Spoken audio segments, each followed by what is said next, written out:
everybody. My name is Cary. Well, you guys know me by Cary Dad, but I can go by Cary. I'm doing this team challenge. Today is, oh my gosh, I think the sixth day. I totally forgot. I'm sorry. I'll figure it out. Okay. What I was gonna say today. I'm sorry. Life can change in a minute. Honestly, yes, it can change in a minute.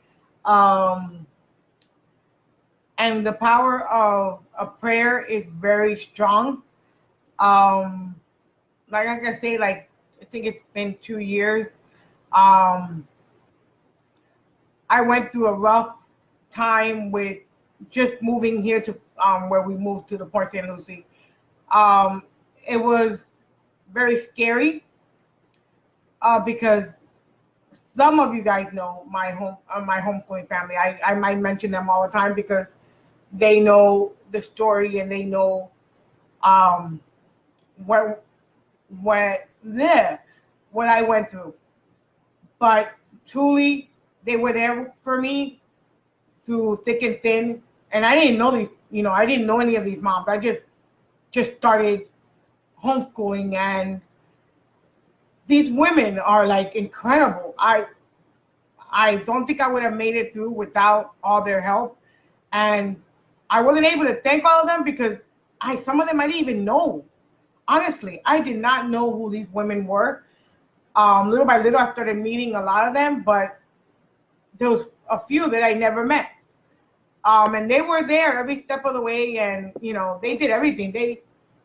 I can't even thank them enough. That's why I think I pay things forward, because I don't know where I would be. Well, I think it was 2 years ago. My husband got really sick, and we had to rush him into the emergency room, and that was scary for me because one moment my husband's right there. Hi, I'm sorry. Hi, Gina. Hi, the Vince. I don't know how. I think that's what it is. There, Vince. Hi, Anna. Okay. So my husband got really sick, and one moment you see him laying in a bed in the emergency room, pretty much gone. He was out of it. And I just remember they started giving him antibiotics, from every different type of antibiotic, every type of antibiotic, because he got a really, really bad infection. He's diabetic also. So, he was taking care of himself, but he was so working and trying to do everything and take care of me and take care of the family. It was a lot on his plate. And then suddenly, he told me, babe, I don't feel good. And we took him to the emergency room, because I don't play when it comes to that. And I just remember they said we need to take him to surgery. That was the longest walk I ever had. When they were taking him to the emergency room, to the OR, and the doctor came in to see us, and pretty much my husband was gone. He was, doesn't, like, I even asked him, and he still doesn't remember, going from getting to the emergency room and going into the OR, nothing. Hi, Stephanie. Hi. How's Colby? I didn't. Oh my gosh. And I remember the doctor that came in. He and it was funny because he was the doctor that did my thyroid, for my biopsy on my thyroid, to check if it was cancerous or not. Girl, I've gone through so much things in my life. And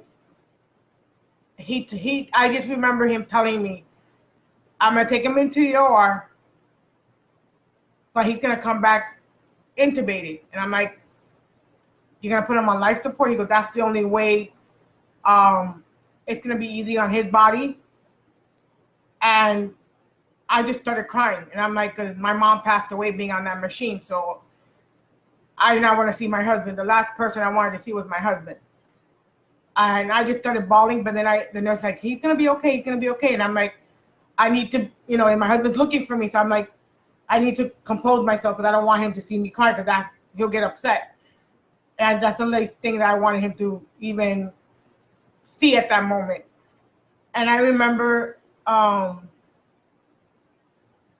they took him into the OR, and I was waiting, and this was like midnight, 1 o'clock in the morning. There was nobody in that waiting room. I was by myself, sitting in an empty waiting room by myself, and it wasn't like a small thing. It was a big, and I was like walking around, pacing, and I called my cousin in Las Vegas, and I told her my husband's going into surgery. She's like, what's going on? I didn't have no family here. I didn't have nobody, so I was by myself. And she was like, Gaby, let's pray. Let's just take it easy. Hi, Abby. Hi, Concepcion. And I remember we were talking, and I was like, and she's like, okay. And it was late. I know it was like 1 o'clock here, and she's like, he's gonna be okay. And I'm like, I see the doctor coming out of the OR room, was coming to the waiting room, and I'm like, how's my husband? He goes, he's okay, everything is fine, but we have to take him back in because the infection is really bad. And I'm like, what? He goes, yes, we have to take him back in, and it's gonna be a while. You know, he's gonna be intubated for a while. And I'm like, please don't tell me that. He goes, look, you can go home. And I'm like, I can't, because I don't drive, so I'm stuck here. You know, and I'm not gonna leave him. And he's like, okay. And I think he must have told them in the ICU room that I was gonna have to stay. So when they told me, okay, go up to the ICU room and wait there. And I remember them when I went in, they told me, no, sit in the waiting room. And I'm like, my husband's here. He goes, no, he's not. And I'm like, yes, he is. And they're like trying to tell me, and I'm like, I don't know what it is, because I say he's my soulmate. I felt him, and I go, I know he's in that room. And she goes, no, he's not. And I'm like, okay, I'm not gonna argue with you. You know, that's the least thing that I want, because these are the nurses that are gonna be taking care of my husband. So when they finally call me in, they take me to that same room that I said. And I told her, I go, I told you. He goes, how did you know? Because my husband and I have this special connection that I felt you. I felt him. I cannot tell you how I felt seeing my husband in that machine, and he had every freaking machine connected to him. I still have a picture of it in my phone. As I remember said, I could have lost him that day. And it was July 17th. And I still get a memory from Facebook, you know. And I had to sleep there. I stayed there, and then the next morning I left. They came to pick me up. A friend of mine came to pick me up to take me home. And I remember I got home. My second oldest was in the house, and she's like, what's going on? I told her. And I go, look, I'm going to take a quick shower and go to bed. That didn't last long. Hi, Dean. That didn't last long. Because they called me. They told me, ma'am, I need you to give us orders for him to go back into the OR. And I'm like, what? He goes, they're taking him in right now. I need you to approve for him to have surgery. And I'm like, yeah. I'm getting ready now. I'm going back. I don't remember how I got there. I think one of my friends, I called her. Yeah, one of my friends, I called her. I go, please, is there any way you could take me to the hospital? She goes, what's going on? I go, they're taking him back into the OR. And I'm like, and she's like, okay, I'm on my way. Let me get the kids in the car, and I'm on my way. I don't know what I would do without these women that I met through homeschooling. She came to pick me up. I went back, and they already had him in the OR. And I'm like, those days to pass was the worst. And then getting phone calls from the hospital, oh, we want to apply for disability for him. And I'm like, no, I'm not going to apply for disability for my husband, because that'll be the least thing that he wants. You know, he's going to want to work. He's going to want to go back No, no, ma'am, but we need to. I go, no, I am not doing that. How you gonna ask a wife at that moment? I'm thinking because I'm one of those that I'm a fighter and I don't give a hoot. I'm gonna continue fighting, and my husband's the same way. We don't give up that easily. We've always been very supportive of each other and each other's rock, and I was not gonna do that because I know my husband was gonna come out every single day. He had surgery for that week. He had 4 surgeries that week. They gave him a rest on Wednesday. They took him back Thursday. They took him back Friday. And then Saturday. And then on Sunday, if I remember correctly, they told me, okay, we're going to take him off the intubation. But they called me. They told me, look, he's not responding. I'm like, what?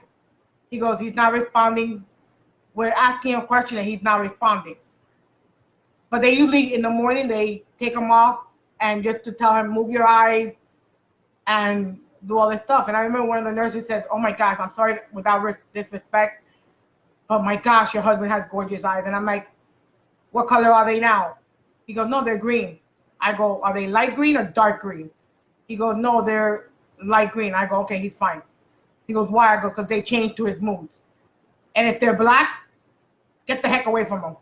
But I remember the first night I told the nurse, please tie his arms.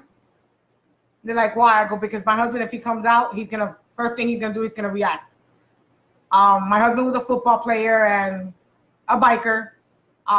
If you've been around bikers, they don't like to be touched too much. And my husband is just a tough, big guy with a big heart, but he's a tough guy. And I remember they told me that he wasn't responding. And I'm like, God, please, don't tell me this. And I go, I'm on my way. I had to call another friend of mine to take me back to the hospital. And doing all this time, Gaby never saw him at all. And she kept asking for him. And I'm like, baby, he's okay. He's okay. He just needs to get better. Because we never wanted her to know why he was on a machine. Because that's a sight that no child at that time. And she was 8 years old at that time. And I remember when I got there, he wasn't responding. The nurse was like, he's not responding. And I'm like, okay, hold on a minute. So when he sees me and I see him, and I go, respond to them. And he looks at me. And I'm like, respond. I know why you're doing this. You don't want to respond because, he doesn't like being told what to do. Now I know where Gaby gets it from. So he started responding. And they told me, I need you to leave the room because we're going to take the intubation off. And I'm like, okay. But doing all this time, every single day, seeing my husband in that machine was the worst feeling ever. And I would check him and I would make sure that he's okay. It was a rough 2 months when they finally took him out and he couldn't talk. He was like, he couldn't even open a can. You know how simple it is to open a can of soda for us? He couldn't. And he's left-handed and he couldn't open because his arms were so swollen from being in that machine that being on that machine, he was swollen. He couldn't do the simplest thing that we take for granted. He couldn't even feed himself. Nothing whatsoever. And it was every single day after that, still going to see him. And I remember walking into the room and they were going to do physical therapy. And he told me afterwards, he goes, I was not going to do it. And I'm like, excuse me? He goes, babe, I'm in so much pain. I go, get your butt up. And he's like, I knew you were going to be doing it. I'm like, heck yeah. We don't quit here. What is it? We're Avilas. We don't quit. What are you talking about? And he got up and they made him sit down and it was a rough, and I remember after they transferred him out of there, they thought he was going to be there for months, because a man that had 5 surgeries, one after the other, and was already walking, was already eating on his own, wasn't taking anything, any pain meds or anything, that doctors, even nurses that were seeing him in the emergency room were like, that saw him, they came to see him. He goes, and you're walking and you're getting out of here already? And I'm like, yeah. So the power of prayer is very strong, because I just said, Jesus, take the wheel, because you're the only one that can bring my husband back. Not only for me, for my daughters. Because what we would do without him, I can't even imagine not being without him. So I know maybe some people don't believe, and I respect that, but I can honestly say, power of prayer, because I have, moving to a city that I didn't know anybody. I only knew one family. And then meeting all these homeschooling families in this area, from one day to another, were doing everything possible, bringing us food, doing fundraisers, driving me back and forth, making sure that I had someone to take care of Gaby. I do not know how to repay them for it, and then they were praying. Because even when I told my husband, he goes to me, what? Who are these women? Who are these families? And I'm like, I don't know. I know a few of them, but not all of them. So if you're going through something, pray to God, because God is the only one that can do and heal anyone. Because I do not ever want anyone to go through what I went through with my husband. And you have to remember, I don't drive. I had my own health issues to deal with. I was already on the kidney transplant list, waiting. What would happen if I would have been called while my husband was in the hospital for 2 months, and then afterwards couldn't work? He was not working for like 4 or 5 months or longer. So financially, we didn't have help if it wasn't for the fundraiser that they were doing and helping us constantly. So we don't know what we would have been if it wasn't for the friends that I met and the power of prayer. So please don't ever think or ever doubt God, because God is with us constantly. And I'm going to tell you, I am not one to go to church every Sunday. No, I'm not. My husband's not. I watch it now on live on the computer, because I can't go every Sunday, or because I don't drive and my husband works the night shift. So it's hard to get out. But don't ever doubt God, because God knows what he's doing and what his plans are. Yes, maybe you're thinking, why God? Yes, I did ask that question. All those times when they first told me when they had to operate. But without power of God, my husband wouldn't have been here. And it's been 2 years, and I thank God every single day that they brought my husband back, because he could have not been here if it wasn't for God. And the doctor that was operating on him, that had faith that he was going to bring my husband back. So don't ever doubt God, and whoever you believe in.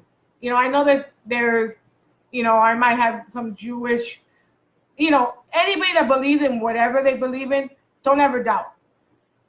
But I can say, honestly, in my life and in my family's life, God never left us.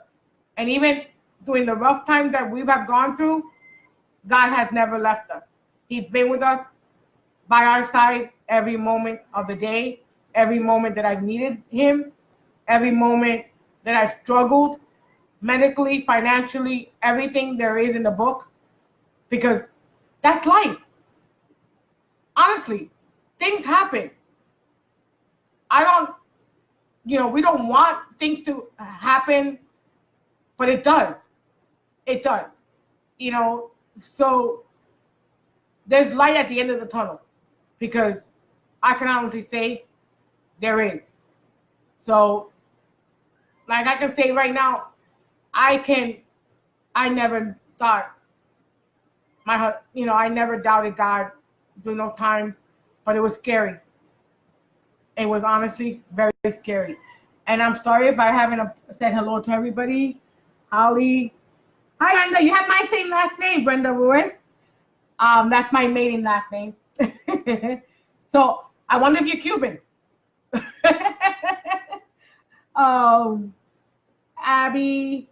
Well, I said hi to everybody else. But that's what I had to say for today. That's how I feel. It was not easy, but we're here. We're happy. We're doing well. My husband's doing well. Thank the Lord for that. But like I can say, it wasn't easy. But I thank God every day for giving us the chance to continue living and having a happy life. So if you guys have any questions, and if I could ask you for a favor, please. Oh, hi, Kim. I haven't seen you in a while. I need to go see you. I might go visit you at the school.